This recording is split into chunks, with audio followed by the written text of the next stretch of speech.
Hello friends, welcome back to my YouTube channel, Hardiksha's Medical Simple. Friends, have you ever wondered that how a person can become a diabetic? Is there any chance that you also may become a diabetic some other day? How will you confirm whether you are suffering from a diabetes or not? Let's understand these questions. Let's get the answer of this question in this video. Diabetes, a debilitating condition, as you know, that affecting a millions of people across the world. What is diabetes? That's the disease of high blood glucose or hyperglycemia. It is known as where your glucose remain elevated. A simple question all the time come to the mind is, will I ever be caught up with it? What are the reasons that you also may end up with the diabetes? There are certain risk factors for it. One of the major risk factor is the obesity, overweight. Other is you're having issues with the drinking and the smoking. You're a drinker or a smoker. That is also one of the risk factor may give you a diabetes. If you're genetically predisposed, if your father mother is having a diabetes, there are chances that you may also receive a diabetes. If your blood pressure remain uncontrolled, hypertension is another major risk factor for the same. And of course, the food habits. If you're having a habit of taking a junk food, that also may take you to the diabetes. How do I know whether I am diabetic or not? There are two ways that you will come to know. The first is to understand the symptoms of the diabetes. One of the major symptoms is you feel hungry all the time. Another symptom is you feel tired all the time. Even with a small amount of work, you feel very tired. Frequent urination is the another symptom for a diabetes. You need to go for the urination very frequently. Particularly in the night, you have to wake up for more than 2 to 3 times. This is one of the indication for diabetes. And of course, there is a sudden weight loss of 5 to 10 kgs in a month without any extra effort. These are a common symptoms for the diabetes. Other way you will come to know that whether you are suffering from a diabetes or not are the blood test. According to ADA, American Diabetic Association, the 3 blood tests are there which will give you the idea whether you are suffering it or not. The first is PPG, that is postprandial plasma glucose. That means a blood glucose that you will measure after 2 hours of major meal like a lunch or a dinner. If you are a normal individual, your glucose level remains less than 140 mg per deciliter. But if you are a diabetic, then your glucose goes beyond 200 mg per deciliter. Similarly, another test is FPG, fasting plasma glucose. That means a blood glucose check after 10 to 12 hours of fasting. Normally, it stays within 100 milligram per deciliter, where if you are a diabetic, it goes beyond 126 mg per deciliter. The third and even more important test that will give you the confirmation is the HbA1c, known as glycated hemoglobin. This is a special test which will give you the idea of a blood glucose in your body for the last 3 months.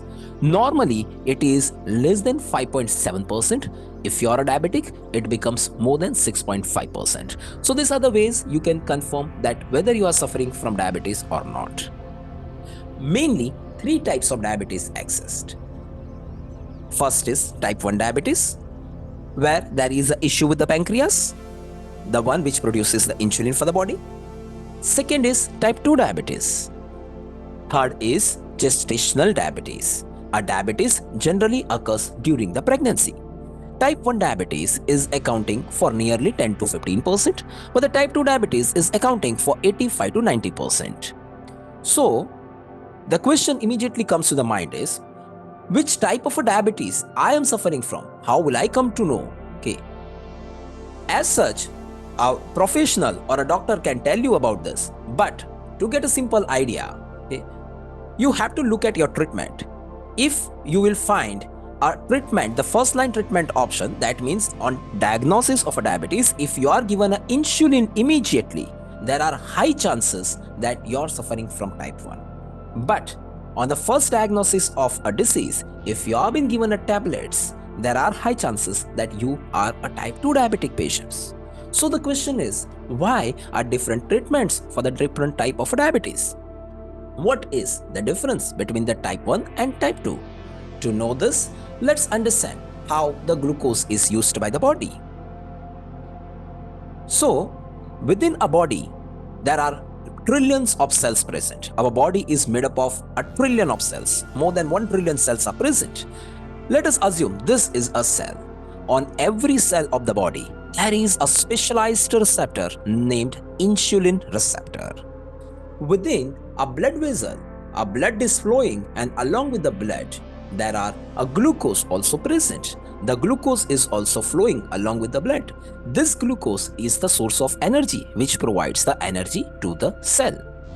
When you are resting, that means the cells do not require any type of energy. This would be the situation. The glucose as such there in a blood, the receptor is sitting on the cell. Now, let us assume that you are working and your cells starts demanding the energy. So when a cell starts demanding the energy, does your glucose directly jump into the cell to provide energy? No. Here you have to understand a role of an organ named pancreas. Pancreas produces a specialized hormone named insulin. So insulin is produced by pancreas. This insulin will go and bind with insulin receptor. Once it goes and bind with insulin receptor, this insulin receptor become active. On activation of this receptor, now the glucose start traveling from the blood to the cell, and this cell will utilize the glucose. This is how the blood glucose is utilized. Now, let us assume that you are suffering from type 1 diabetes. When you are suffering from type 1 diabetes, what is the problem?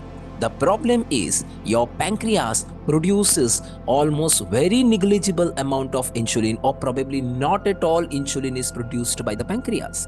If pancreas not producing the insulin, that means there is hardly or no insulin is available to activate this receptor. If the receptor does not become active, that means glucose cannot enter into the cell. Since glucose do not enter the cell, a glucose keeps rising within the blood. Hyperglycemia or a high blood glucose is known as diabetes. This is type 1 diabetes, where I said that a problem is with the pancreas which produces almost no insulin. In case of a type 2 diabetes, there is no problem with the pancreas at all. The pancreas produces sufficient amount of insulin, but the problem here is with insulin receptor. Generally, this insulin receptor remain very healthy. Now, if you are suffering from type 2 diabetes, this insulin receptor will be damaged. Okay, the site of a receptor will be damaged. This is how the insulin receptor may look like. Okay, so damaged receptor, what is the issue? Insulin goes, but the receptor does not properly bind with it. This is known as what? Insulin resistance. With this kind of a binding, receptor not producing a sufficient response, so sufficient amount of glucose do not enter into the cell. Most of the glucose stays within the blood glucose level keeps rising, and ultimately leads to high blood glucose or diabetes. This is what the type 2 diabetes. 85 to 90% patients suffer from a type 2 diabetes. Thank you. For more videos like this, please do like, subscribe and share.